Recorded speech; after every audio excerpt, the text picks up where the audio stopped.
Welcome back to another episode, or the second episode, or maybe the first episode of The Black Path.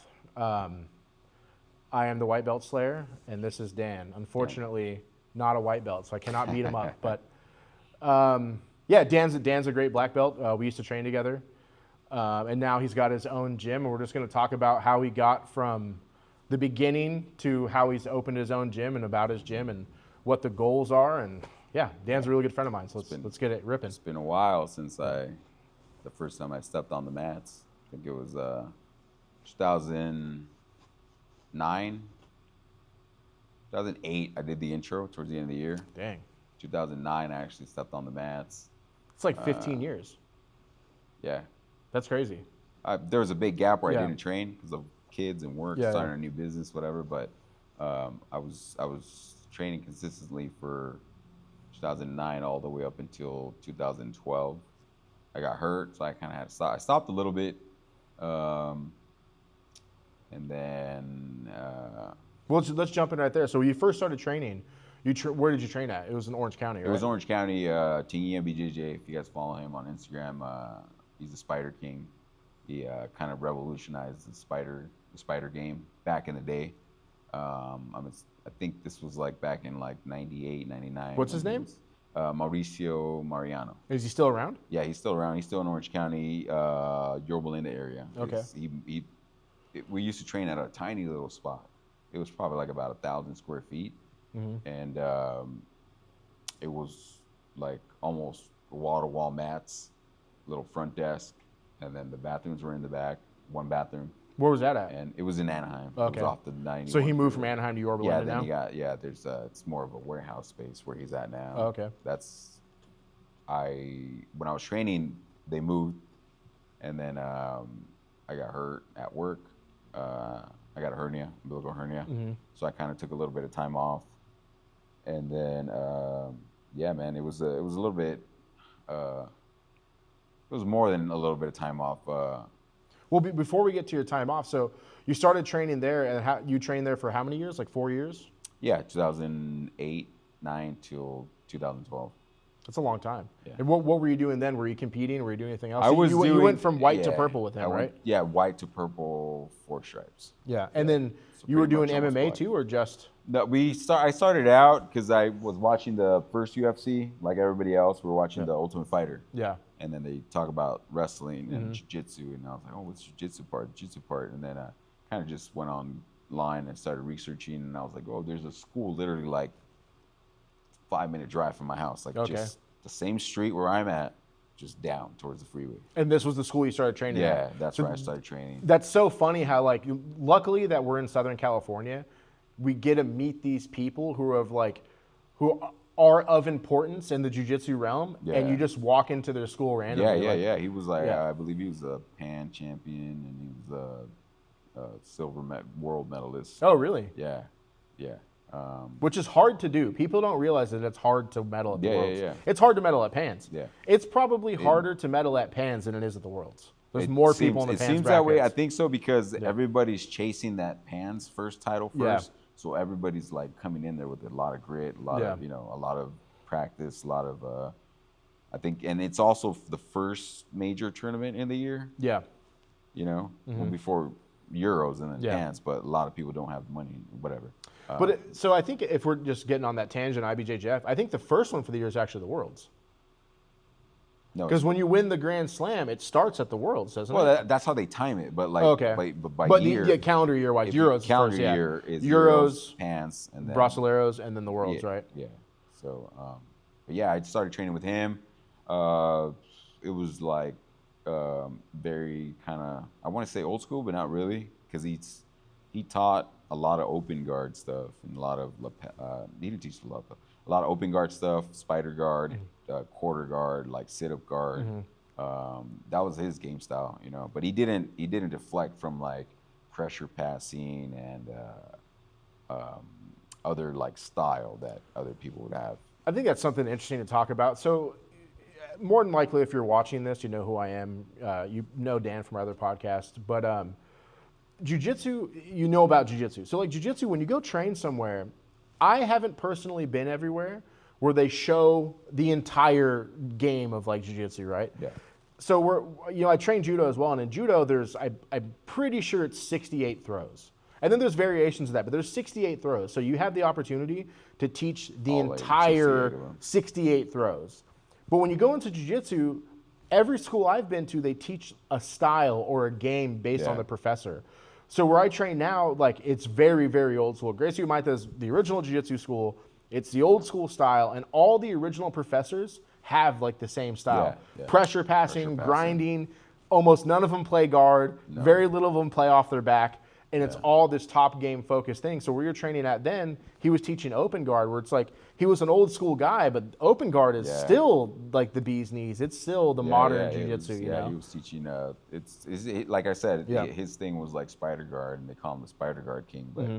but think of like 98, 99 when everybody's just pressure passing and doing like basic guard, and then here comes a dude using the sleeves and to sweep to triangle, and then it was kind of, I'm pretty sure it was very innovative at that time. It still is now, because a lot of people kind of just phase out of it and then it comes back with a lot of other trends in jiu-jitsu. Like, and you see it at Worlds. If you watch Worlds, like there are trends, there are specific sweeps or there's specific submissions that for some reason They're popular, like in the especially- zeitgeist Yeah, right now. especially at the black belt level. Yeah. Everybody's catching that same sweep. Yeah. And then everybody's catching that same submission. Yeah, and that's like what the younger people would say. It's like the new meta. Yeah, And exactly. you'll see, like, if you pay attention to jiu-jitsu, there's like this meta that flows through. Yeah. And when you train with like an old school guy, there is no meta. Yeah, It's you this get the old old school, style, yeah. and they know the new stuff, but it's like they don't teach it, they don't practice it. They're aware of it, but they don't believe it works, which is fun. I've been a part of a conversation with a very, very old school world champion guy and a new school world champion guy. And the new school guy was showing a technique, and the old school guy he's like, said, "Doesn't work." Doesn't work.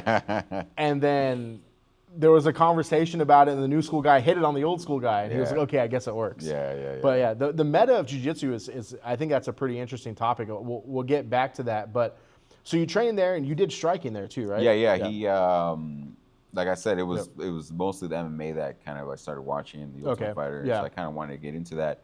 But my first step was, his thing though was like, you got to be at a certain level in jiu-jitsu for you to try the next striking class. Okay, You know that what I makes mean? Like, sense. so even he had like a fundamentals class, like white belt. But if you wanted to try the advanced class, you had to get permission from him. Your technique had to be there, or your knowledge, I guess, or you had to be, and by that meaning you had like to be a third stripe at a 3-stripe white belt at least. Then you could try out like So as soon as I got my third one, I was like, hey man, can I try the advanced class? And then he's like, yeah, I mean it's gonna be a little bit rougher, but if you want to try, go ahead. So was the advanced class involved? Did it have striking in it, or was it just No. more It was advanced just jiu-jitsu? it was just more advanced jiu-jitsu. Okay. Aside from the basics, but I also I was like, hey man, is it okay if I try the Muay Thai? And he was like, yeah man, go ahead and try it. So we used to do little Muay Thai sessions Friday nights there. It was I believe it was Monday, Wednesday, and Fridays, but Fridays were a little bit more like sparring. Okay. So we had a few guys that were, I think, already training there for fights or something, and they would just use that class kind of like extra little practice rounds. But yeah, and then the transition went to the bigger gym. He was able to get a bigger gym. I don't know details or whatever, but Was that still in Anaheim? it was Anaheim, but I think it's considered Anaheim, but like Anaheim Hills area. And you were It's still just- training there then? Yeah. Okay. So it was kind of like a 15-minute drive away from the older academy, smaller, but he like quadrupled in size. It was like a warehouse. Oh wow. He had like the regular jiu-jitsu mats, and then the area for like the striking, the Muay Thai and MMA, and then they brought like bags and everything. So Is that where he's at still? yeah, he's still there right now. That's got to be pretty interesting to be able to compete in that realm of things. I don't know if you know, but that's where King's MMA is. And Yeah, it's close by, yeah. And King's is a professional fight team. That's Yeah. where Anderson Silva's coach owns it. So that's where Yeah. Anderson Silva was at. Rafael Cordero. Yeah, Rafael Cordero. And then Sean Strickland was there. He just lost this weekend. What's his name? Jiu-jitsu dude, brown belt world champion. Oh, man. A Middle Eastern dude. You know what I'm talking about? No. I mean, he just lost this weekend. I think he's probably done now, but he trains there. That's a real professional MMA gym. So to be able to have a gym like that in an area where there's, Michael Bisping trained there. Yeah. So that's a pretty competitive area. So when you were training there, you were training striking a little bit and jiu-jitsu, right? Yeah, jiu-jitsu. And then he asked me, I guess I was given the opportunity to start teaching Wednesday fundamentals class. Jiu-jitsu. Yeah, jiu-jitsu fundamentals class. And then I was giving, that's when I got hurt. I had to step away from it. And then I had my firstborn. I tried coming back, and then he was like, yeah, man, try to teach the MMA and the striking. Like we called it back in the day. I don't know if it was already a thing, but we called it, because his academy is called TBJJ, so we called it Combat TBJJ. Oh, okay. Back in the day. So it was. Was it like jiu-jitsu with palm strikes or? No, it was just MMA. Okay. Yeah, it was straight just MMA. Yeah, but he wanted it. I don't. His own brand, his like own branding thing. Or kind of keep it related to jiu-jitsu, just so people won't get, because once you get like jiu-jitsu and MMA, people get deterred from the MMA just because of striking and everything. Yeah. But if you say that it's like combat jiu-jitsu, then people are like, oh, well, we're still doing jiu-jitsu, you know. So it was more. I guess it was an MMA class, but it was more jiu-jitsu based. Okay. So it revolved around like trying to get a submission and a sweep, as opposed to like wrestling your way out or knocking someone, you know. Yeah. So I did that for a little bit, and then. Well, how long was your time off for when you got hurt? It was probably about, I want to say, close to a year, probably. So you're off for a year. Yeah. Wow. I was off for a year. So you got hurt, and then you had your daughter or your son. My son. Yeah. And then what made you decide to go back? So were you thinking about it the whole time? I was thinking about it the whole time. I was just like, man, I want to get back on the mats. I want to train.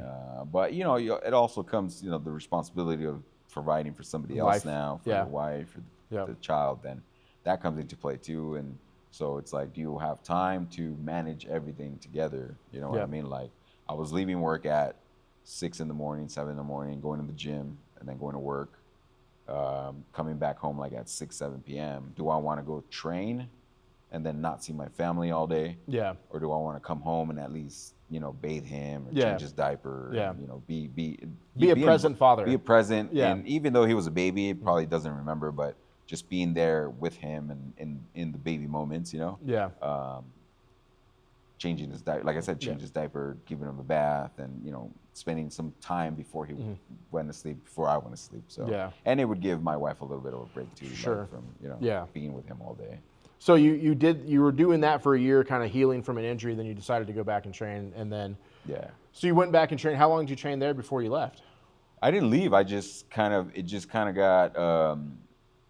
I was there about a year, kind of teaching, and then. Like I said, like I would get off work now, like at 5, 6, and I would go and I would teach. And now it's like the debate is like, do I stay and train or do I go and see my family? Yeah.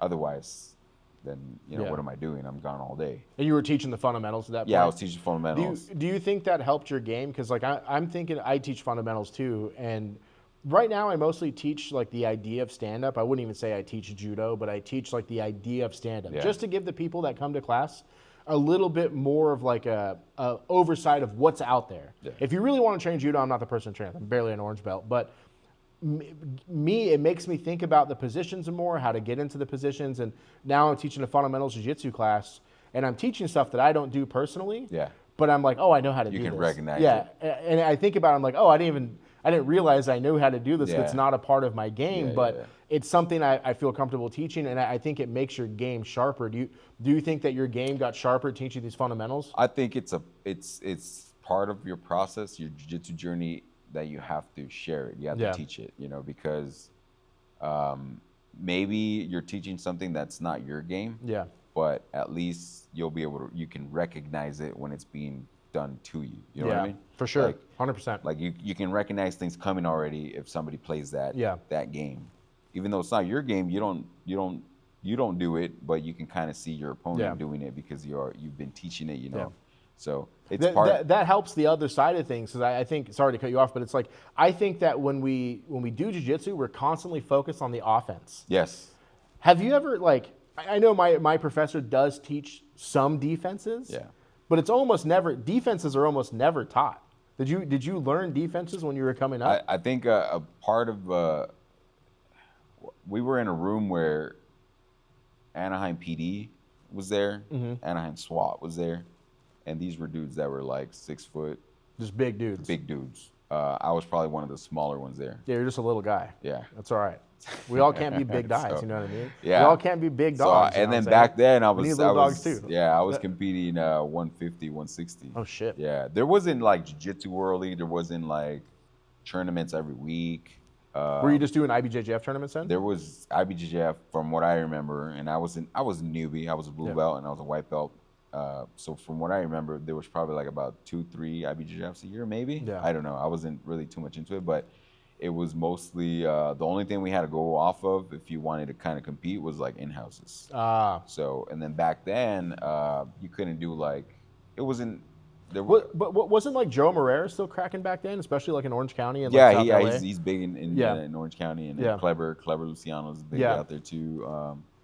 Old school guys. So were they doing tournaments still then? Because I don't know when they stopped, because they stopped before my era, but I know they were still pretty cracking on the West I think Coast. when I joined, they had already stopped. Oh, okay. Yeah, the stuff. Yeah. So what was going on was just a lot of in-houses between Yeah. professors, you know. Like that, you, I have a friend. Yeah. And I have a friend, and you know. Yeah, just, that makes sense. And then back then too, it wasn't like, oh, you're a 155 pounder, you're a 100. It's like, you're about this. No, it was like 160 and under. Oh, okay. And then 160 to like 180 or 190, Yeah. and then 190 and up. I mean, that's kind of would still only how run, like, in-houses are now. they would run like 3 weight classes. Yeah, you know? Like That's a good way to do it, though. so I was competing like under 160 or 155, 150, whatever they picked out. As I went into purple belt, then there was a little bit more tournaments. There was like a lot of there was few that like there was like a tattoo convention in Ontario that And they would do and then they would do Submission Inc. They called it. Oh, okay. You know, that's what the name of the tournament was for that convention. There was That's kind of like Dream. Dream does them at conventions. yeah. Like Dream, they usually do them at fitness conventions. Yeah, but- yeah. So there was another one. There was a few other ones that I did, and they were like at a fitness convention, and it was something. You know, I forget what they would just involve jiu-jitsu Sure. or submission or grappling in Yeah, the name, but it was whatever the convention's name was. Would it be? Would they do those grappling tournaments like in gi or no gi or both? Or? It was both. Yeah, Yeah. it would be both, but most of the time it was no-gi. Did you ever do any of those? I did, yeah. I did Yeah. a lot No-gi? of stuff, yeah. Dang, you were no giing back then. I was Before it was cool? yeah. A lot of the king of the cage guys would go in there Yeah. for their, you know, because they trying to belt up in jiu-jitsu. Yeah. They would go in there and do those tournaments too, especially the ones in Ontario. Cause Yeah. kind of seemed, I'm not exactly sure, but it seemed like King of the Cage was more like I think they're like an IE based kind of San Bernardino Yeah. area-ish, you know. So you were training up until purple belt, and then you mentioned earlier that you stopped again, like you had a gap in Yeah. time of training, because I would assume it's because you moved out here, you had your business going and stuff No, like no, no. that. I actually stopped because I had been at my current job for 10 years. Oh, okay. This was 2015 already, so we're already 2015. And then I got the news from my wife that she's expecting another one. Yeah. And then Just banging them in there, so huh? I Get them in and out. It was just like, do I want to see my kids a little bit more, Yeah. or do I want to keep doing what I'm doing? And then How old was your son then? he was going to be 2. So there's only a 2-year and a gap half. between them? It's like a year and a half. Oh, okay. It's a year and a half gap. So I was like, and what kind of tipped it off was the crew that I was in for I did window cleaning back then. It was mostly window cleaning what we did, like professional window cleaning. Yeah. The crew that I was part of, the manager had to leave out of country to go see his mom, and all that work was left on me. And my boss was like, "Well, you got to do it. Someone's got to do it." You still worked for a company doing it Yeah, at this yeah, yeah. time? So that's what I was working for a company, Yeah. and he's like, somebody's got to do it. And then I was like, well, you know, I mean, you can help, and it's, you know, it's a crew. And Yeah. then he's like, no, I got things to do. And then so that whole week, I cranked out the work for him, and then I was like, light bulb, like, I can do this. I could just do this myself, you know. So So was that a tipping point besides having your second child? Was that like a tipping point? It's like, hey, maybe I should grow as a person outside of jiu-jitsu, start my own business, and focus on this for now. yeah, I wanted more time to spend with my kids. Yeah. So Sorry to cut you off. I think that's the goal. Is like, we're gonna talk about it probably, but Dan owns another business. He owns this school we're in is his second business. He owns another business doing window cleaning and power washing and like solar panel cleaning. But for a lot of us, the goal isn't specifically money. I know as you're young, you're chasing the dollars. You're like, I want a new car, I want this, I want that. But as you get a little bit older, you realize, at least I have, those things are not so important. The important thing for me is freedom. Yeah. Like the ability to do what I want to do. Like, whenever you want. Yeah. Yeah. And it's like, you know, I haven't talked about this on the other podcast that I did, but it's like, I own a couple businesses, and my goal when I first started was chasing money, getting bigger, like proving to the world that I'm this person. But now as I get a little bit older, I realize the goal is freedom, like to be more free in what I want to do. And like, I think this school is going to help you get even more free. It's going to even untie you from your job, because Dan owns this business, and I mean, you're working like 50-hour week, 60-hour week sometimes, aren't you? Sometimes, I mean, you know, but that's because I choose to. I think, you know, it's not. And then, yeah. Well, this guy doesn't wake up till 9 o'clock. What time do you normally start work at? Like 9 or 10. Yeah, so that means you wake up 8:45. No, I gotta take the kids to school. Sure. Yeah, it's an excuse. I mean, I understand. No, I gotta take the kids to school like 3 times a week. Yeah. And, you know, by the time I'm actually out on the first job, it's like 9 or 10. But yeah, going back. So I was like, hey, you know, like, I want to spend a little bit more time with my kids. I want to see them grow up. Because the first one, I practically, like, I would only see him like 1 or 2 hours a day. Before he went to sleep? Yeah. And then weekends. Yeah. So I was like, we're going to have a second one. She's going to need help, a little bit more help from me. Especially, I didn't realize they were that close. Yeah. Lucas seems so much older. So, no, I think her and I talked about it too. We were like, let's just have them close, and just so they can actually be siblings. Be siblings, and then they both grow up together. And I think that's a good idea, because my first 3 siblings are a year apart, and they're all pretty close. And my brother and I'm the youngest one. My brother's the closest one to me. He's 4.5 years older than me. So like, I'm like 11, he's 16, already out chasing him, you know, and like that was a big gap. We didn't have a lot of that like siblingness together. My brother, you know? my older brother, I just have one older brother. He's 4 years older than me. Oh, I didn't realize he was that much older than you. Yeah, he's 4 years older than me. We had a good like sibling relationship, but I think like once he left for college, I was like, well, you were probably in 8th grade when you went to college, right? Or 8th or 9th grade? 9th grade, yeah. I was going into 10th grade, yeah. Okay, and he was already going to college. Yeah, he was already going to college, and I was like, what, like? Now you're alone. Now, yeah, you know. But so, yeah, I talked to my wife, and I was like, hey, like, if you wanna, she was pregnant. She was like full pregnant. This was like in February, January, and she was due in July. She was gonna be due. So I was like, hey, I'm gonna tell him I'm not gonna work anymore. In February is like my last month with him, in a couple weeks, and then That's at your business or in jiu-jitsu?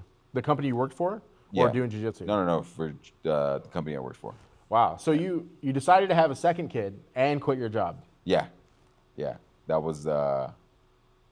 So that was what the reason why I wanted to start my own business was I needed time with my kids, and I needed kind of to get compensated a little bit better than what I felt like I was, you know what I mean? Well, I think that's a huge thing, is like when you become a business owner, or you start thinking about becoming a business owner, you realize how inefficient employees are. And I hate to I'm not trying to be like this elitist or, you know, I'm like the owner and I'm this, but it's like, when you're a business owner and you have like a labor style business like you have, you know how long it takes to do a job. You know how long it takes to get there. You know all these things about doing a job, and the clock isn't something you look at. It's like, how many of these things can I do in one day to have the rest of this week free or whatever, right? Yeah. That's a big, I would assume that's something you thought of. It's like, hey, Yeah. I can do 15 jobs Monday through Friday or Monday through Wednesday, and then I have Thursday and Friday and the weekend off. Yeah. And you shorten your work week so you have more time and more freedom Yeah. to do other things. Yeah. Like that's, I think, the big part about being a business owner. So Yeah. you thought about that as you were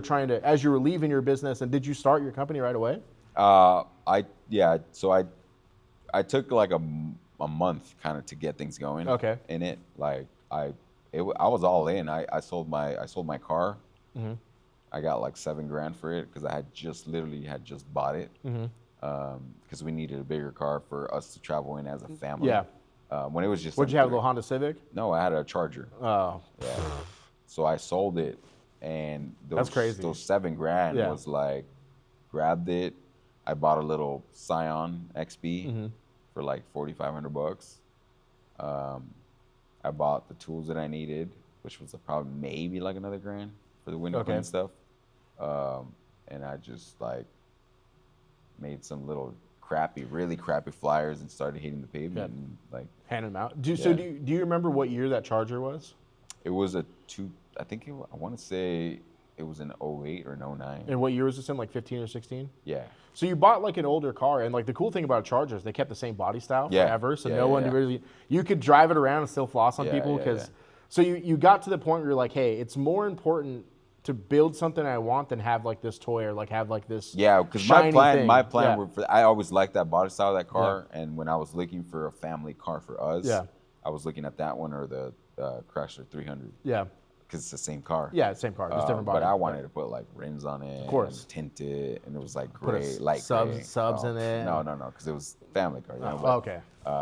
But rims and a tint. But it's got a big, just basic, and I got the basic one too. I didn't get like the performance one or whatever. Yeah. But I'd always had little cars, and when I got in this one and I test drove it, I was like, man, this thing hauls even just for a 6-cylinder. That's why I chose that one. But sold it, got a little Scion XB. I think it was a salvage title. Yeah, it was a salvage title from a guy that's all he did is buy cars and sell them. But then you realize that XB would get you to your goals more than like this Charger would, right? Because I was like, I'm gonna put a roof rack on it. My stuff fits on it, and back then, I think your journey is gonna change in jiu-jitsu and in business. Yeah. You're gonna picture one thing, and it's gonna change. Yeah. And my idea back then was like, I'm gonna start with this Scion XB. And then I'm gonna get another one, and then I'm gonna get another one, and I'm gonna have like. You'll have a fleet of this little thing. I was thinking of having like a little fleet of like 5-6 Scion XBs just hitting commercial like all around town, boom, boom, boom, boom, and some residential. But I think I was trying to hit the commercial because that's just recurring monthly stuff. Also, it looks big. You're like when people. I think that's the hardest part about being a business owner is you realize that like you have to take like ego away from it, and it's like again, what is the goal? Is the goal money? Is the goal freedom? Is the goal to be able to tell people you have this big business and this fleet of things? And like I used to be in that mentality of like I need 15 employees. I need to have a big, nice building, and I want people to be impressed when they come up. And like again, as I get more and more into owning my own businesses, like I got rid of all my employees. I did all these things, and I'm like I'm happier. I have less liability. I have more money in my pocket. I have more freedom. And it's like, but now when people ask me, it sounds impressive. But then when I really break it down to people, they're like, oh, that's what you do? And I'm like, yeah, but I have freedom and I have money and I have all the things that I want. Yeah. And I think that's the ego and the hardest thing. We were just talking to somebody about that earlier about what he should do. And I gave him that same advice. Cut it in half, do your thing. You're going to have more freedom. You're going to be happier. And like, I think that's what's really important. You're going to be, one advice that was given to me, well, not advice, it's kind of more like a, I don't know how to say it. It was, if you're a business owner, you can pick two things. You're either going to have backache or you're going to have a headache. Mm-hmm. Yeah. If you have employees and you have managers. That's a really good saying. I like that. Yeah. So you could fire everybody and do your work yourself, but you're at the end of the day, you're going to have a backache for sure. Yeah. Or if you don't want to have backache, you're going to have a headache because you're going to have to deal with everybody's babysitting everybody around. That's what I feel like. It's more babysitting. Man, that's a really good way to think about it. And I think, I'm happy to do the labor. Like I'm happy to do Oh, all the yeah, labor me too. myself, and like, Yeah. because I know also from like I guess the ego side of things, I know it's going to get Gonna done get done right. at least the way that I think it should be Yeah. done, which hopefully is the correct way, right? Because you could be, I mean, you could have the best employee in the world, Yeah. but at the end of the day, they're not. Nobody cares as much as you do. Yeah, exactly. Like at the end, like you said, like you're let's just the basic part of your job, you're cleaning windows, Yeah. and then the dude's in a hurry, he's talking to his girlfriend or he's arguing with his wife or whatever, and he leaves the window dirty, and now you've hurt that customer. That customer Yeah. has a feeling about you now. Yeah. Versus you're going to do whatever it takes to get it done, even if you have these other issues in life. Yeah. You're gonna be like, I got to make sure that this is right. So, Oh, yeah. yeah. Yeah. Nobody cares that much. That's Yeah. that's the problem. Nobody cares. So yeah, that's the reason why I had to kind of like quit Yeah. teaching that fundamentals class To- and the to MMA put the class, time into your to own put thing. the time and the focus Yeah. into getting it, because it was killer, man. The first month I went out and I was like, yeah, I'm gonna make these flyers. People were gonna call me, but it was like zero call. I got like 2 jobs that 1 month. How did you make it through? Did you have any money saved It was up? yeah, I besides, had like- money saved up and she was working, but I felt Okay. bad because she was like full on pregnant. She Yeah. was due like in 2-3 months, and she was the only provider at that time. We Yeah. had saved a little bit of money, Yeah. and there was still a little bit of money left over from when I sold the car. Yeah. But that feeling that like your wife's pregnant and she's Yeah. and it wasn't a hard labor. She was doing like front desk at a dental clinic, but just like she's the one that's going out there and getting the bread. Well, And how did you get past that? Like, I don't want to say it's a failure, but how did you get past that first month of failing? How did you get to the next month where instead of saying, fuck, I should go get another job with somebody? It was we kind of calculated, or I feel like I kind of calculated for like 2 months. Okay. That first month was like terrible. Yeah. Like, I think I did, if I remember correctly, I probably still have the planner because I would do everything like written. Sure. Yeah. It was like $215, and then the next month was like $600. Okay. And then the next month, and it slowly started growing, and then by the time that we had the baby shower for my daughter in July, it was funny because like that first month that I was like fully in business, it was like 2 jobs. The phone was like dead. It wasn't ringing. And then fast forward April, May, June, July, 4 months later, we're at the baby shower. We're getting everything ready. People are coming in, showing up already, and my phone's ringing up. And I'm like, I gotta answer. And I would tell her too, like, I gotta answer this because this is work stuff. Yeah. I answer it, and that was like, it was actually like one of my big first jobs that I got. It was Okay. like it was a bigger cleaning company that was looking for somebody to subcontract to do their window cleaning stuff. And then we hit it off from there. Like me and the guy kind of, till this day, I still do Wow. work for him. So it's been, what, 10 years you've been in business Yeah, by yourself? yeah. Yeah, that's I think that's a hard first lesson, but also like there's something special in that where it's like it's not a lot of money, but just based on the numbers you just said, you tripled your business in 1 month. Yeah. I mean, yeah. it's hard to do that as you start to get bigger and bigger I think accounts. no, it but was more because I think July I finally hit like 2-3 grand a month. How many months out into starting was that? I started it in March. March was like $200. So- April, May. So June, like in July. 4 months, Yeah. you grew like 3,000%. Yeah. That's That was- amazing. That was, Yeah. but I knew that there was going to be a cap just because of competition Sure. and because of how much I could do myself. Yeah. And marketing wise and all that. Yeah. And I, maybe I didn't have the budget for that the bigger companies have, and well, just the workforce too. It's also hard to be the person doing the labor, doing the Everything, marketing, everything, growing the business. everything. And that's like the other side of it's like, do I put everything in to doing the labor? And this is like the problem I have, why it's hard for me to grow my businesses because I'm doing the labor and trying to do the marketing. And I'm to toot my own horn, I'm very good at both of them. Yeah. But in order to grow, you have to let go some of these responsibilities to bring it in. That's where I'm struggling now. It's like, do I bring in somebody to do some of this for me, and we're going to suffer for a while, and then we're going to grow it bigger, or do I stay at where I'm at and just burn it at both ends? You have to kind of let go of things a little bit and be not so egotistical about it. Like that's the hard part. With this place, Yeah. I spoke to her and I said, if you want to do this, I need help. Like, you need help and I need help. Like, I will do whatever I have to do, look for the place, find the vendors, find the mats, but I need you to focus on like the business paperwork. Yeah. Like, because I don't want to take on it and then I'm all over the place and then I do nothing. Yeah. So if I can, and she was like, dude, let's do it. And That's funny. That's the exact conversation I had with my wife. I was like, Yeah. hey, I want to do this, but you have to help me. Yeah. Like my wife, my wife lives the life of a queen.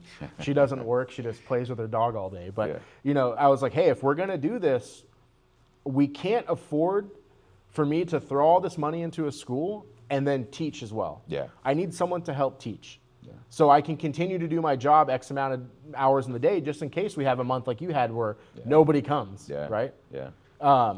And I think you're kind of in that spot again. Right? Yeah, we're in that spot. We're fast forwarding 10 years, and it's we're starting fresh. Yeah.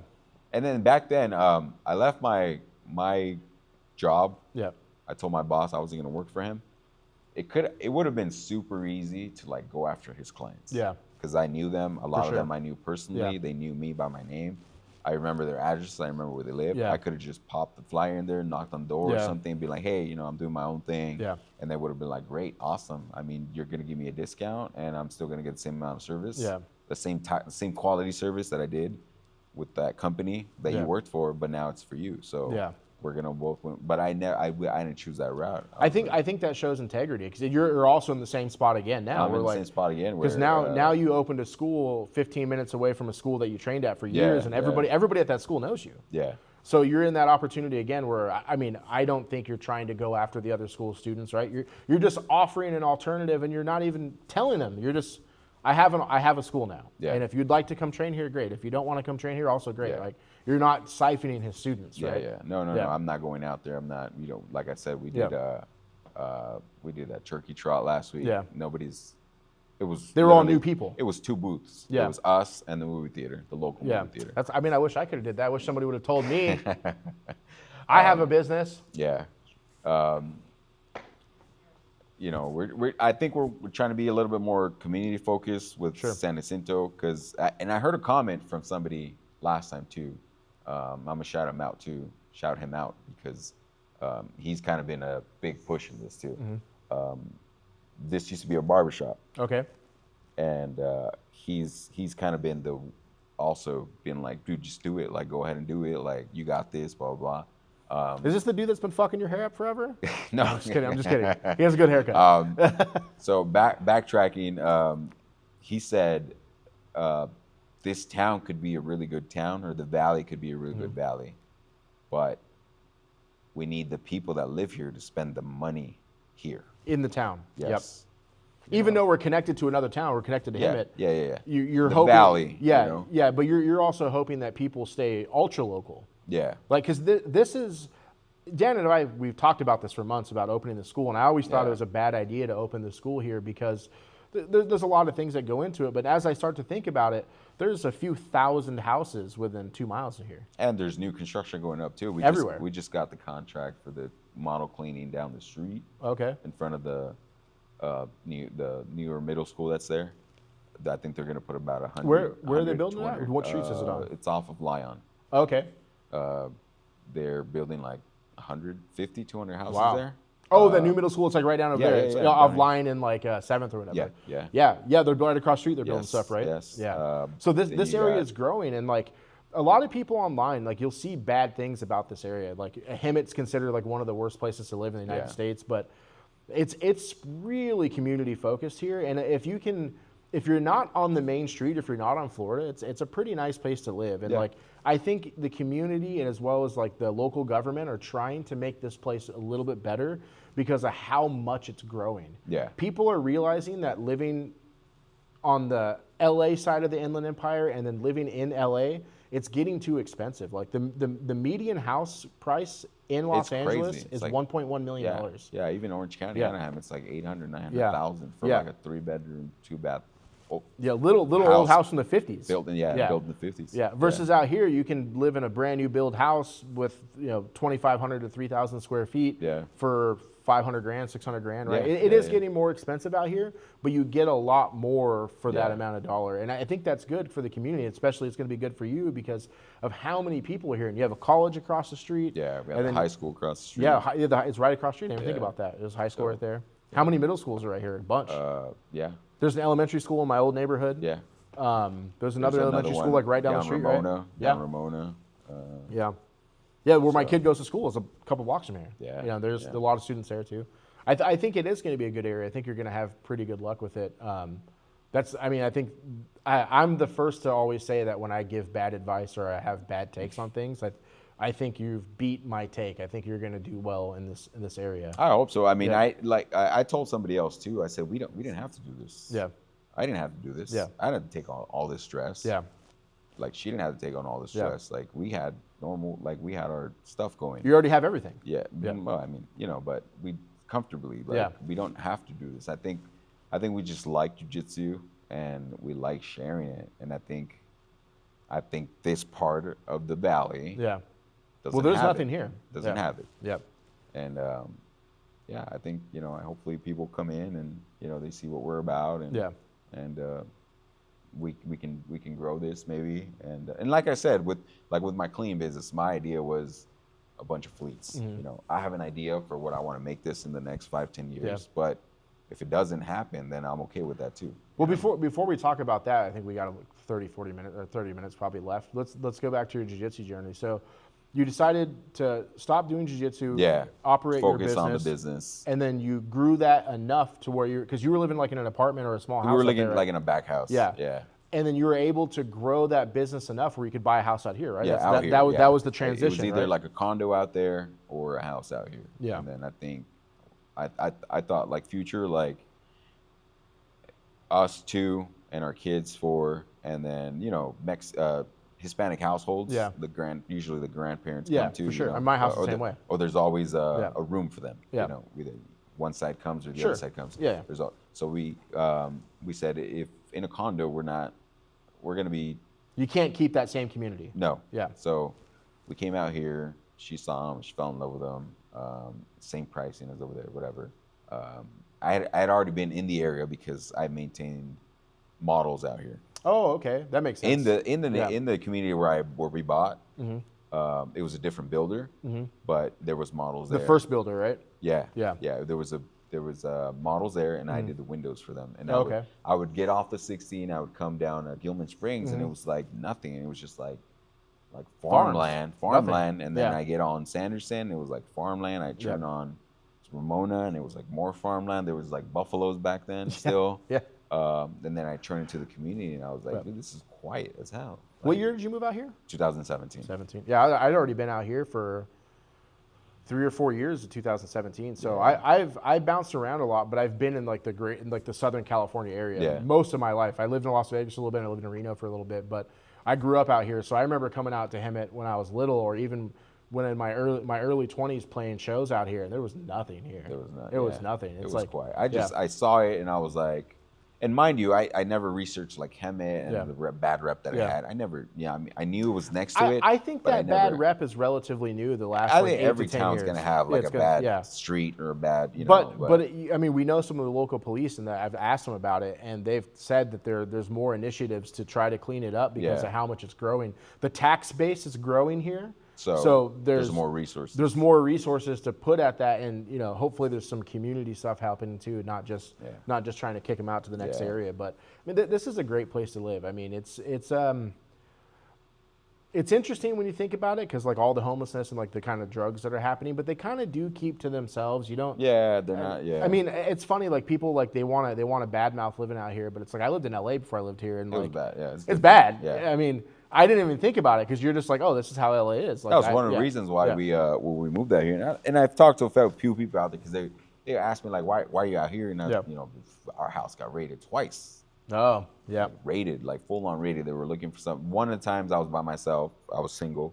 The second time it was her and the kids and my mom, and they were barricaded in the house because I remember you telling me that. Yeah. they got raided. Guns were out. They were Yeah. helicopter telling them to come out. And, but anyways, we moved out here 2017. 2018, my son was old enough. He was like, he was 5. And then I was like, hey, it'd be cool if he trained. So what was that period of not training? 3 years? 2012 to 2018. Oh, 4 years. Yeah. Wow. Yeah. Well, I taught a little bit in 2012 and 13. Yeah. No, 13. and 14. I taught a little bit. Yeah. But then I had to focus on the business in 2015. Yeah. And that's when I was like, no, like I can't teach and try to run the business and try to be at home. Yeah, for sure. So yeah. But then you came out here, then the itch, you said you took your son, right? Yeah. Yeah. Yeah, I was like, I think he's ready. I would like him to learn because I enjoyed it. Were you thinking about training yet at that point again? I didn't. No, I just wanted it like you wanted him just to learn. him to learn, and and then so we went in. It was he tried it out, and I was like, oh, maybe I'll join too, and I tried it out, and that's kind of where we stayed. Yeah. About 6 months into that, my little girl had just going. We would go as a family, kind of like. Was Martha training then? Or no, she never liked it. Even back then, when I used to train, we were going out. She was like, "Ew, nasty," like sweat, people on each other. About 6 months in, when we started training here, after we started training here, then she was like, I was like, just try it. Yeah. You don't know if you like it or not if you don't try it. So like February 2019, she like did her trial.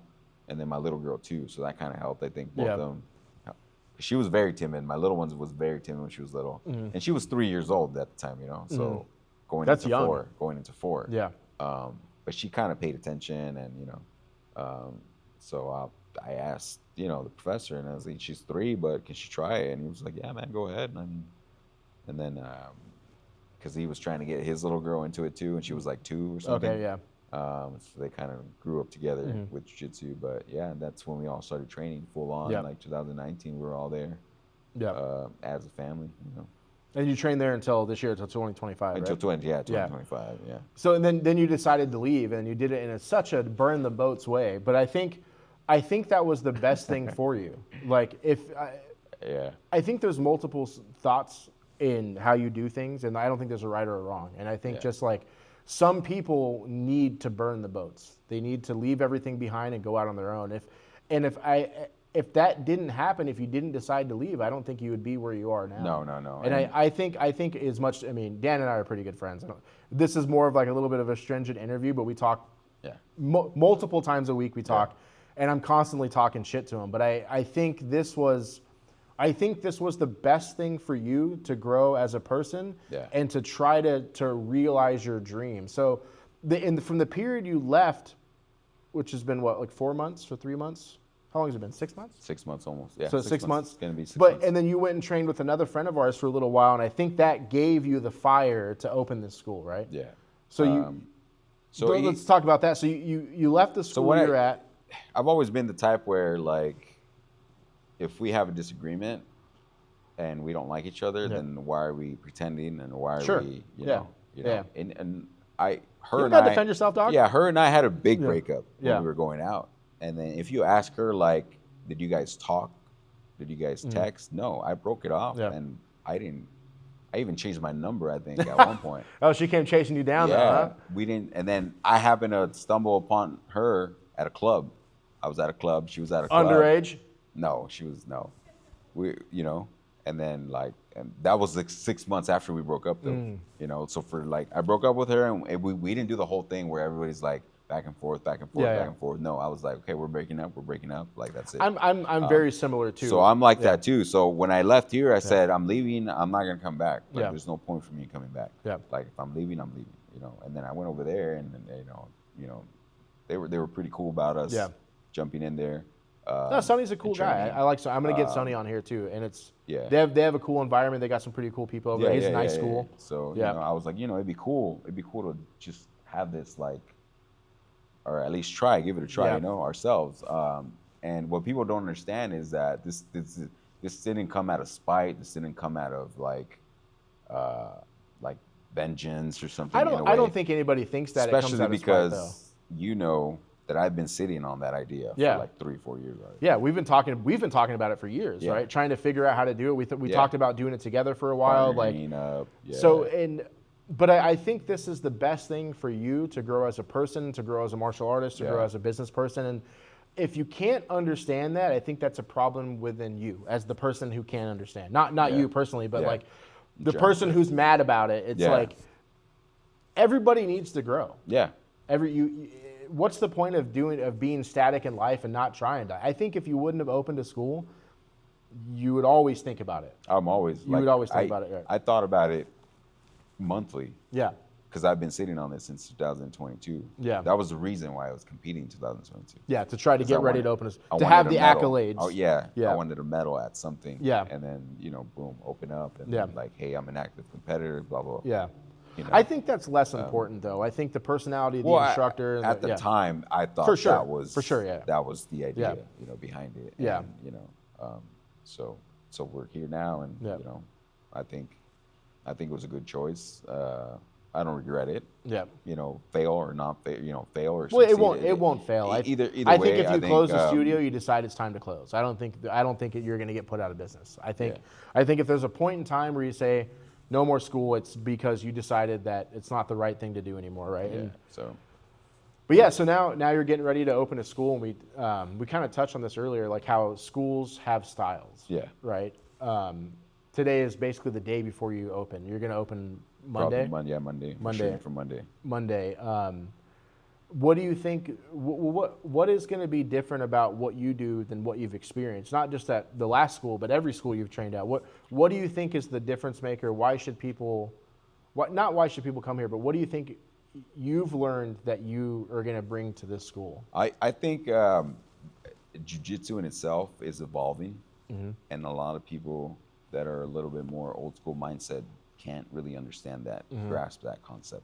Where if I have let's say I have a student and their friend or their brother trains somewhere else, and can they go and train with them? Yeah, man, go ahead and train with them. Yeah. And if you learn anything, come back and show us all. Yeah. Because just because I'm a black belt doesn't mean I know everything. Yeah.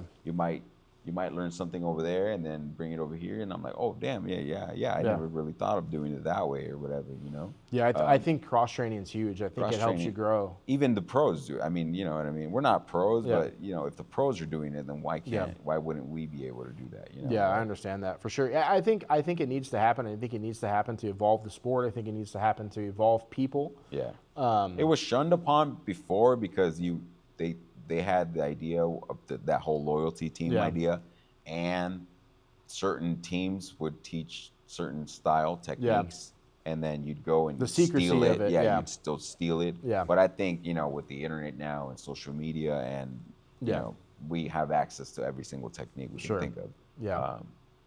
I think the idea here is to be not just competitor wise, because but bring it to just bring that passion. I like it in general. Well, do you like think that you're still learning? I'm still learning, Yeah. 100%. I like watching it, and I feel like there's still people outside that don't know about it Yeah. that could learn about it. Sure. Now, whether Yeah. it's for like health reasons, maybe your doctor told you, your heart, your You need to lose cholesterol. weight or Yeah, whatever. you gotta lose weight. Yeah. Your cholesterol's too high. Your blood pressure's too high. Yep. I This, got all those think problems. this is a really good sport For sure.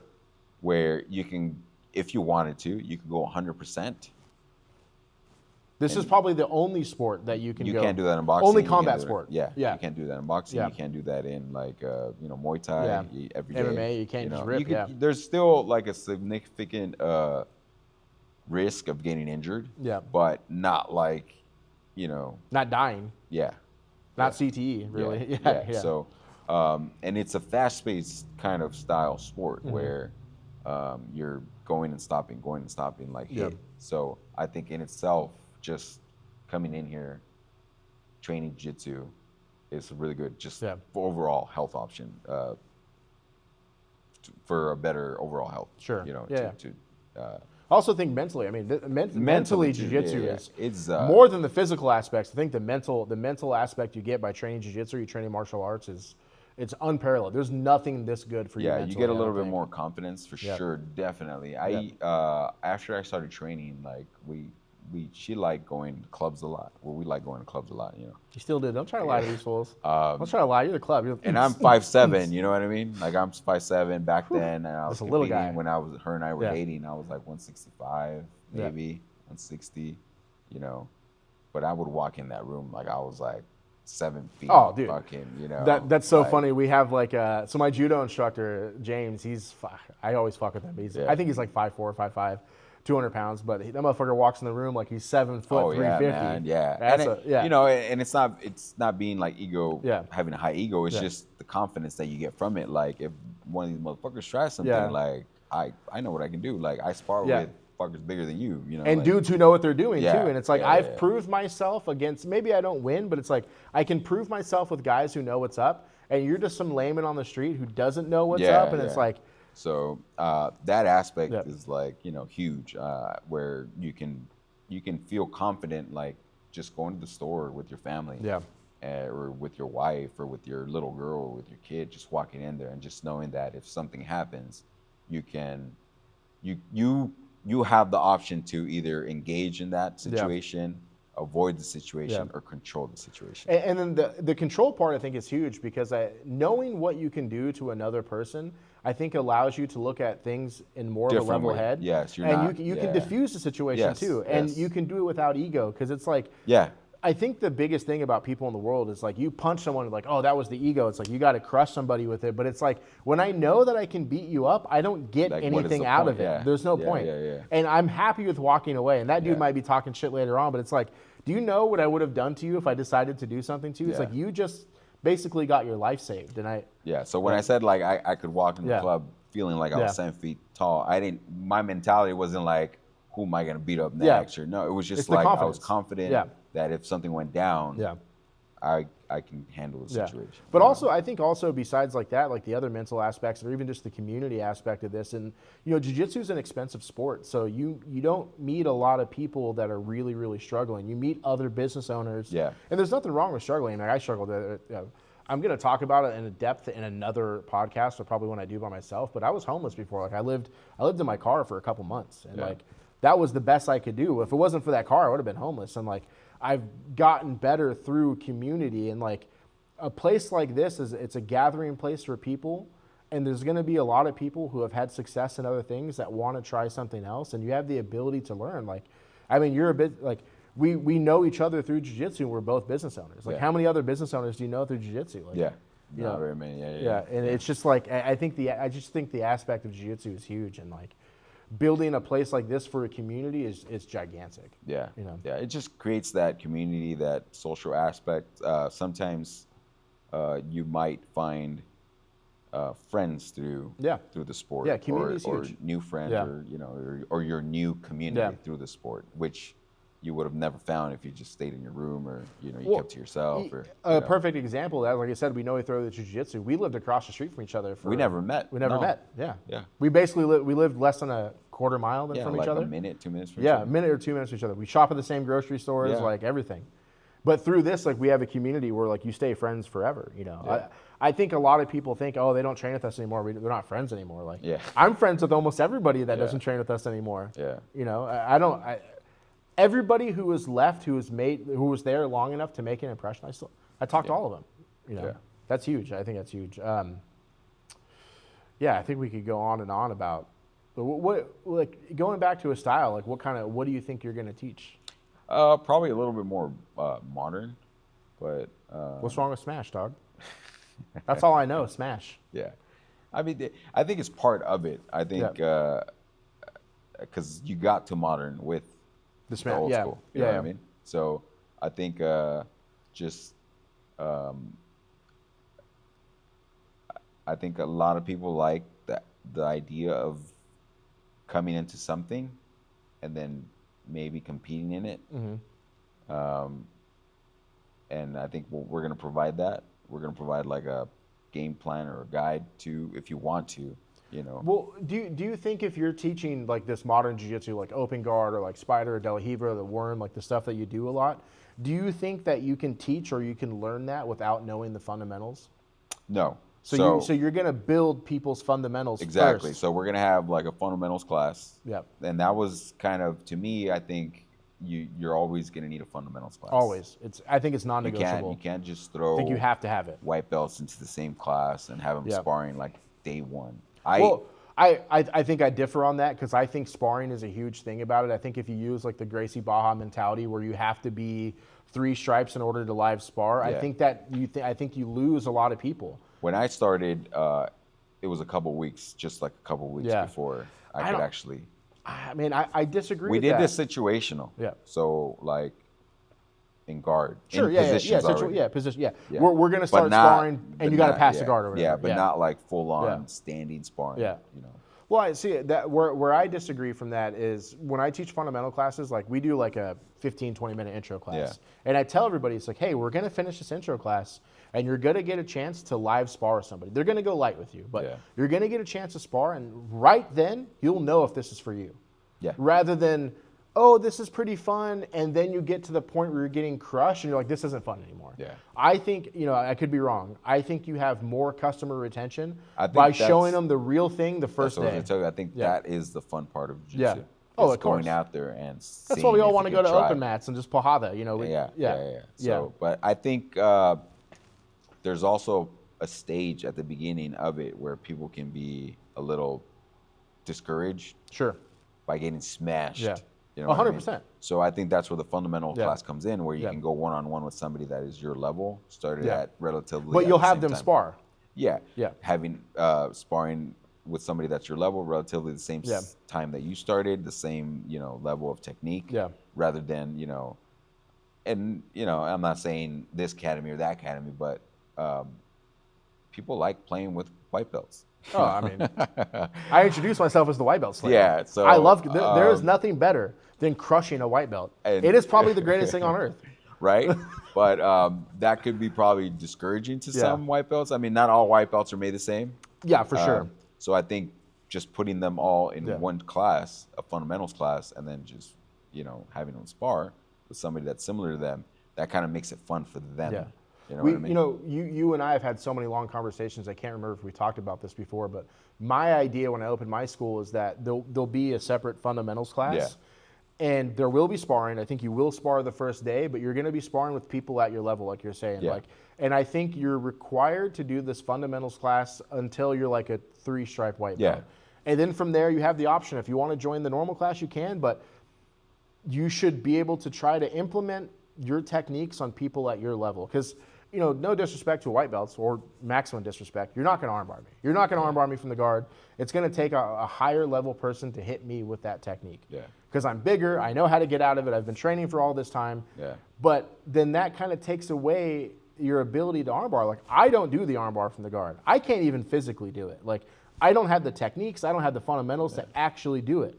But that's because I've been punished so many times trying to learn how to do it that I took it away from my game, right? Someone asked me the other day they asked me how to escape it. And I was like, oh, say less. Yeah. I know how to escape it. I've been caught, but now I know how to escape it. And it's funny, like going back to the 3-stripe white belt thing when you start sparring. When I first met Roger, who also owns an academy here, Roger Carpenter, he owns RCA, JJ, and Hemet. He kind of took me under his wing when I first started. He would armbar me all the time from the guard. Yeah. And then he showed me how to escape. But another thing he taught me that I thought, or told me that was super funny, he was like, we were drinking one time, and he was like, you know what? You're a pretty cool dude. And he's like, if we would have been training where I started, we never would have met because you didn't earn like the honor to train in my class. And I always thought that was pretty funny. But I think it is huge. I think you need to try to fight people at your level to understand that your technique works, and it also helps you sharpen the technique to get to the next thing. But I think also, if you keep them separate, I don't think they get to enjoy like watching a black belt or a brown belt do their thing, So I think the fundamental class is going to be there for those who need it. Yeah. But you're welcome to come to the advanced class. Just keep in mind it's an advanced class. Advanced class, what I mean? You'll let them. You'll let them do that from day one. Yeah, you'll be paired with people your level. People your level in the advanced class. Sure. Or maybe usually even back when I used to train over there, I used to get a lot of white belts, and I would just kind of like let them do their own thing. Yeah, and, give them the smoke that they can handle. Yeah. Not go in there and smash them. So I think that's important in probably running a jiu-jitsu school. Sure. Is the fundamentals, but not keeping them away in their own little bubble. That's an interesting idea, because if you look at it like that, like you have this fundamentals class where they're fighting each other, but you're going to allow them to go to the other class. I think you can't forget about the people who aren't in the fundamentals class, because like, again, if we had it split up where there's this fundamentals class and then there's an advanced class, right? Well, there's people in the advanced class that aren't advanced, and there's nobody for them to beat up. And I think you need that cycle of beating people up. You need to have a new blue belt. New blue belt's not going to catch me either. So they need some food to be fed. You know? Yeah. So you got to, and then the same thing. It's like I was rolling with Kyle the other day. It is probably one of the worst ass beatings I've gotten in a long time, and he was going like 30%. Yeah. And I'm like, but Kyle needs that. He needs to whoop someone's ass. You know. The same thing with you. It's like every once in a while you need to be able to turn it on and be able to catch someone, because then you lose. You know, everybody's got to grow. And unfortunately, you need new people to grow. You need not just that, but just for the white belts itself. Yeah. If they're just rolling in between themselves, they're only going to grow to that level that they're growing together. But if you throw them in there with people that know more, because even mid rolls or after rolls, I remember rolling with you, and then you're like, hey, how did you do this? Why did you do that? For sure. And I shared it. Everybody shares it. You know, and that's the thing about jiu-jitsu too. Like you could be rolling with a white belt could be rolling with a brown belt, and then he's like, hey man, like I went to fundamentals, but this wasn't what you did wasn't in the fundamentals class or whatever. And then show them a different technique or a higher technique, and so that's why I said like you can have the fundamentals class, but if you keep them in a bubble, that bubble is only going to grow as fast as the best person that's in that bubble. Yeah, you know what I mean. I think showing them the advanced class too helps, because like let's say you got a guy who's just destroying people in the fundamentals. They come in, they're brand new, and they pick it up and they're destroying people. And they're like, oh, I'm a jiu-jitsu guy, I smash everybody. Then you put him in the fundamentals and he's just getting broken off. I think that can discourage people too, because that's going to happen. You're going to have people in the fundamentals who are doing good who get to the advanced class, and they're going to run into the upper belts. They're going to run into the old salty brown belt like me, who is like, I don't care about your day, because I might be having a bad day too, and I'm going to try to put you through the earth. And that's just a cycle, right? Yeah, that's the cycle. It's you're either nail or the hammer. Yeah. And I'm both. We always, you got to go back to like. I've never seen you be the nail. I've been the nail. Not anymore. It doesn't matter if you're black or brown. Maybe you were the clavo, but you weren't the nail. You were the nail. You're the nail at one point. Like going back real quick to, I was training with Anaheim. Basically, it was like Anaheim PD, Anaheim SWAT training where I was training. Like all these dudes, big like aggressive dudes, 6'2". And I was one of the smaller ones, and just because I was smaller doesn't mean that I couldn't spar with him. It was just like, you go with him, and I was like, what? Like, okay, now I'm going against this like SWAT guy that's a brown belt. I think we talked about this before. Isn't that kind of how you develop like the inverting game that you have? Yeah. So I was like, at the time, like I'm getting smashed, and and I would go a lot to turtle, and recovering my guard and get it past, recovering my guard and pass. So I think that's kind of like that kind of helped shape my game.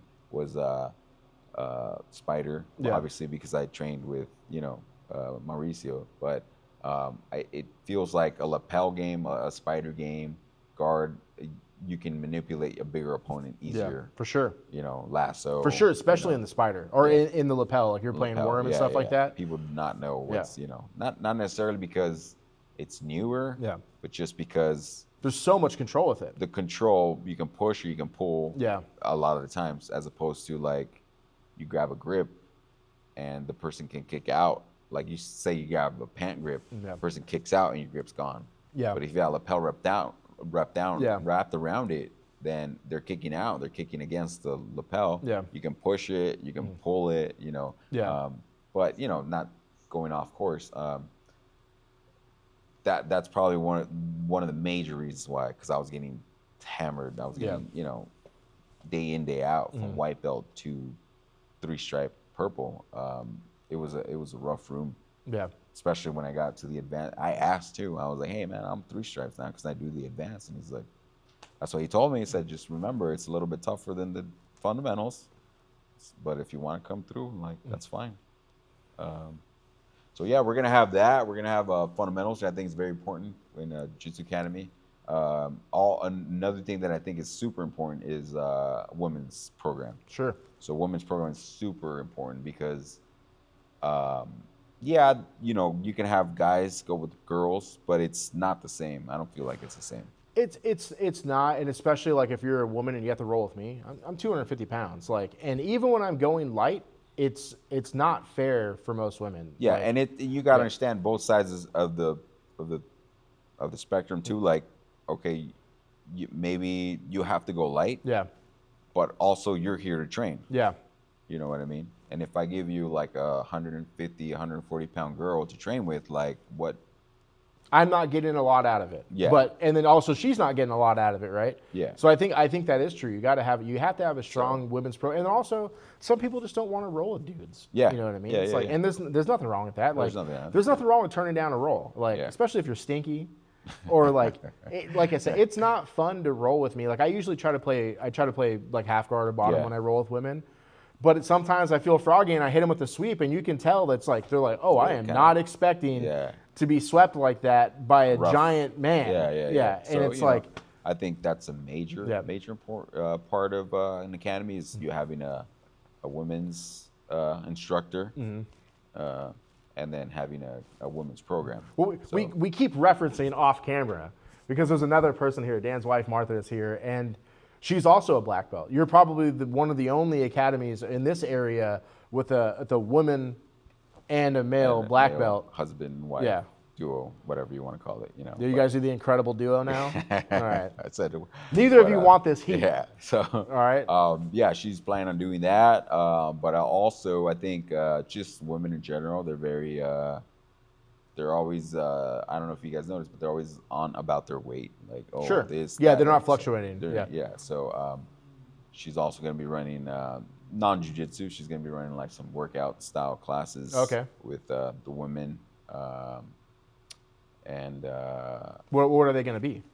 When What? or what? They're like kind of like a Pilates style mixed with like sculpting, mixed with like HIIT style. What's up? I can't get an invite. I can't be in here. It's a women's only. I can't get Spanx up in here. I can't be in here. That'll be like women's only. You know what I mean? Like so it's available for Boo. for all the women. We're gonna have we're shooting for 3 times a week women's class, evenings. Women's jiu-jitsu class. Women's just class Okay. evenings. In the evenings. Yeah. And Some of the then- dogs. Where are we going to be at? And that's what nogi. So some nogi and some gi. I don't care about seeing kimono. Some kimono. So some nogi and gi, women's only. And then eventually with time, or maybe if we have 2-3 girls that sign up that can only train in the mornings, Sure. then she'll open up spots for that. Yeah, that's cool. In the mornings. Yeah. So are you going to do a lot of no-gi classes in general here? Like we're having I think it's tradition or not traditional, but it's very common in all of them except for some.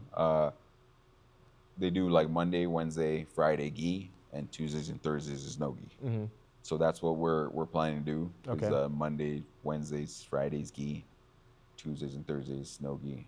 But I think across the board, just so we don't get confusion with today's class, kids class is gi, but adults is no. Yeah. I think It'll just be everything this Tuesdays day and is Thursdays is no gi. Yeah. The rest of the days is gi. Are you going to be open on the weekends? We are. We're going to be open on Sundays. Sabbath is Saturday. Oh, okay. Sabbath for us. Yeah. So we'll be closing down. So you're going to be Sunday through Friday. Sunday through Friday. Yeah. Sundays is I believe she has an idea of like a super early, again, like another workout style class. I think that one won't be as much as like sculpting and Pilates. It'll be more like HIIT and conditioning. Need to be some slippery floors. Yeah.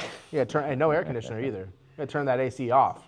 Bring the heaters in here. They want to. Well, I think they want to do like a heated or what do they call it? Like Bikram. Hot Pilates, like hot sculpting, hot Pilates. I got one of those style heaters that's like a workouts. blowtorch. Yeah. Bring that in here. I know. I don't want the bill to be expensive, so I might just throw some heaters under the table, under the bench. Oh, those are the worst. Don't do those. No. No, those cost more. Yeah, I think that's awesome. So, are you going to try to do open match or almost open match? We're thinking about open match, maybe once a month. You know, just because the schedule's already going to be packed. But a true open mat where anybody could come. Yeah, anybody can come. Anybody, come out and good with a good vibe, good attitude. That's important. That's super important. It's super important. Don't come with a bad attitude. It's just Because like we're going to lock the doors and beat your ass. not just that, but like people don't realize that even though jiu-jitsu is expanding, and there's gyms popping up everywhere, it's still a small community, and everybody I know knows each so other. many people that own schools, and Right. I've been doing this for like 5 years. And everybody knows each other. Everybody knows each other. And if some dude comes in and like pretends like he's, you know, Matt Enforcer and runs through everybody, I'm not gonna stay quiet. You know, I'm gonna be like, hey, I'm not gonna say anything, but if I see them going to another school, I'm calling. Might be a message. Hey man, hey, this dude's got a bad chill, attitude. Yeah, you know, like. Hey man, I do it too. I've sent those messages to a lot of people. Because if I know you and we talk like through Instagram or text or whatever, I consider you a friend of mine, and I want to try to do what I feel is the best I can do for you. And if I see like a toxic person go into other places, I'll be like, message me. I'll be like, hey man, this person. Yeah. I don't know if they're your friend or what. But this is what I've experienced. And with there's them. a difference between like, okay, that person likes training hard. And that person's a douche. Sure. You know 100%. what I mean? So, but yeah, I think we're gonna have open mats. I think she wants to do, what is it, Girls and Geese, or what is it, that program? Girls and Geese, where it's like Southern California, and they bring like a black belt. Oh yeah, my wife did that. Yeah, I think she did it with she you went guys, with her, right? With Kendall. So I think she wants to try and get that Girls and Geese in here. Yeah, that's huge. Yeah, and I think, I don't know, they're very relatively, they're not really expensive, right? They're pretty on the. You donate $25 to them, and then you come. But it's like the donations go for Girls and Geese. It's big in Texas, and it helps girls get into the gi and train. Yeah, what she's saying, I don't think you guys can hear, but what she's saying is that Dan mentioned it's inexpensive. It's actually free, but they ask you for a $25 donation that they use to support the organization. Right? The program, which is getting more girls into the jiu-jitsu I think that's community. huge. I think if you have like a really strong women's program, that can be the backbone of a school. Yeah. You know. Yeah, because who brings the kids? Yeah, who brings it's most of the wives. Yeah, who runs the household? And that's what you want to do too. You want to have a pretty strong kids program. Yeah, right? yeah. We're kind of just trying to do it family oriented. Trying to hit families. We're gonna have like a special promo just like as a family. If you want to train as a family, it'll be like a significantly reduced price. Yeah, that's a good idea. You're like, my school won't have kids because fuck those kids. But we'll have kids for sure. You know, we want to do that. We're also trying to work with the parents that have their kids in charter or private, not private, homeschool. Yeah. Where we were talking about that earlier. You kind of want to do like a homeschool program. A midday. Yeah, if you can get enough people from this homeschool community to come in, you guys will they be homeschool only midday classes? I mean, yes, because the other kids are going. Yeah, you know. But like, let's say last week was Thanksgiving break. Yeah. It's going to be open for the kids that are. That's a good idea. Thanksgiving break, you know. I mean, and I think it helps the mom. Like I said, it's like family oriented. Yeah. We're thinking family here. It's going to help the mom like drop off the kid. Maybe she can go have time to herself. Go have a coffee. Go shopping. Go grocery shopping. You know, or go to the mail or run some errands. Yeah, for sure. You know, and who does that during the day? Yeah, there's none that I know of. Not kids classes at least. Not specifically jiu-jitsu, but like where can you just go leave your kid? Sure. You know, to do a sport midday. Yeah. Not like afternoon. Oh, I didn't even think about that as a sport in general. Yeah, there's no midday sports, There's no midday sports. So I think we're trying to hit that because I know the kids, the parents like it, that they are learning self-defense, martial art, anti-bullying, you know, martial art. But the kid also likes other sports. And usually they don't have like football in the mornings. They don't have football. Well, this allows them to do jiu-jitsu while they're doing the second sport, while they're playing softball or volleyball or whatever, right? Yeah. Because there's not softball or volleyball at midday, 12 o'clock in the afternoon, right? 11 a.m. Yeah. So that's awesome. We're going to try to do that. Once again, once we get 10, 15, we're going to throw the idea out to the parents and be like, you know, if you guys want to, we can open up an hour around 11 or 12 for them to come and train.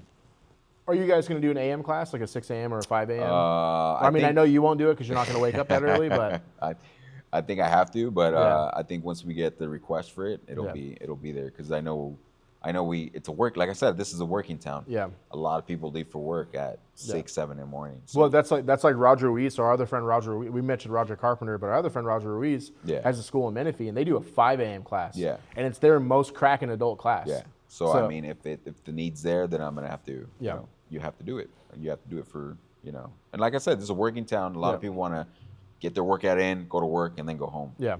They don't want to come in after work. You know, they just want to go home after work. So if they can Yeah. get it, their jiu-jitsu like at 5 in the morning, 6 in the morning, Yeah. then Well, I think that also works for a lot of guys too, because like a lot of guys that are out here in the trades, I mean, they're off at 3:00, but they're also got to be back. They got to wake up at 3:00 to get to work by 5. You Yeah, know? Like, yeah. I was talking to one of our friends from my school. I was saying something about it, and he was like, "Dude, I'm already at work at 5." I'm Yeah. like, "Oh, what time do you leave?" He's 3. shoot. Yeah. So for him to make it to the 7 p.m. class is hard because he needs to he's be in already bed. taking a nap. Yeah. Yeah, he's Yeah. got to be in bed. Yeah. So, yeah, we're gonna try to.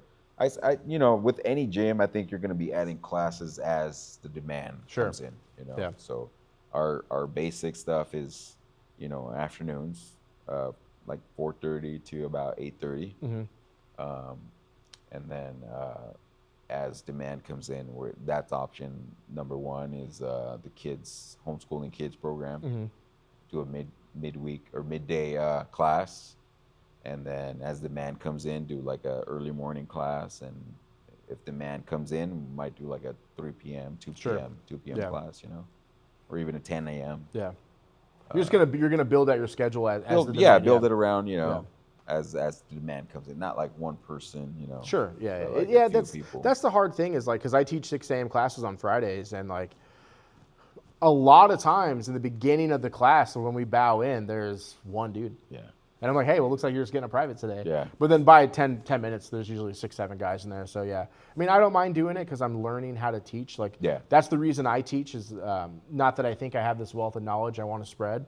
But for me, it's I'm learning how to teach people. So when I open my school, that I'll have an idea on how Yeah. to teach. Yeah. So, yeah, I mean, that's the goal. Yeah. It's kind of just spread it to this side of the valley. I Yeah. think the south side of the valley is taken care of. Yeah. There's plenty of options there.